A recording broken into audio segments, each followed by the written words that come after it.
Hello friends, তো আপনাদেরকে তো আমি আগেই বলেছি আমরা গর্তের মধ্যে কিচেন কম্পোস্ট মানে ফুল, এমনি সবজির খোসা সমস্ত কিছু রাখি এবং এখান থেকে ভালো কম্পোস্ট তৈরি হয়। তো দেখুন এই কম্পোস্টের পাশেই কি সুন্দর, এই কম্পোস্ট থেকে একটা পেঁপে গাছের চারা বেরিয়েছে। তার কারণ পেঁপের খোসা ফেলা হয়, বীজ ফেলা হয়, তাই জন্য। আর খুব ভালো জাতের পেঁপে গাছটা দেখুন কি সুন্দর করে ফুল এসছে এবং অনেক ফুল আছে।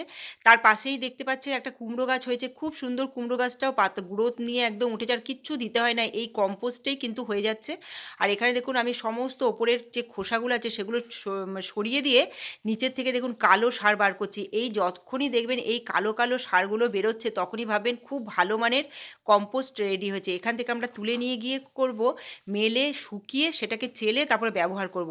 তো আজকে আমি এই তুলে আর খালি শুকোতে দেওয়াটাই দেখাবো। এবার কিভাবে চেলে আমরা সেটা ব্যবহার করি, সেটা তারপরে গাছে দিই, সেটা নেক্সট ভিডিওতে আপনারা দেখতে পাবেন। তো দেখুন কতটা পরিমাণ কম্পোস্ট আমরা পেলাম, তাও পুরোপুরিটা না উঠিয়ে তারপরে রোদে দিয়ে দিলাম।